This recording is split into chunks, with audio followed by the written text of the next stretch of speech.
Today I want to extract year, month, day and quarter from the date. And it's simple task for year, month and day in the month because we have proper function for this.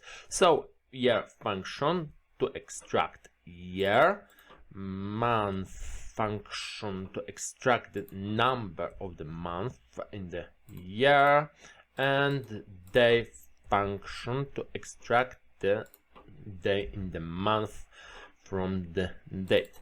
But for quarters we don't have proper function, so we have to create formula, and I will show two possible solutions. Let's start that quarters are based on months, so first month, second month and third month is first quarter, then fourth, fifth and sixth month is second quarter, and so on. So we can see that 3 months equals 1 quarter. Based on that we can extract month number and divide it by 3, and because we have here dates, it copied me formatting from the date function, but we need just general format. Okay, so I have the now month divided by 3, and we can see we only sometimes have whole numbers, and in most cases we have many digits under the decimal. So what can we do to turn those numbers to proper whole numbers, integers?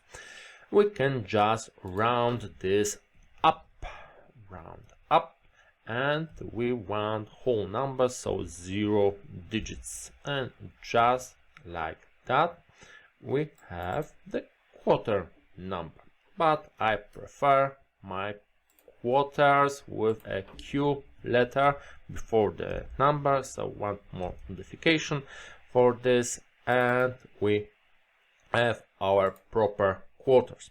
The second solution use choose function. We are choosing from numbers based on month, so we are extracting months from the year, and then we returning numbers, so 3 ones first quarter, 3 twos second quarter, and 3 threes and 3 fours, and yes, value U12. So based on the month we extract the number we want, and we have proper quarters numbers. And once again I want the Q letter before the number, so we have extracted year, month, day and quarter from the date.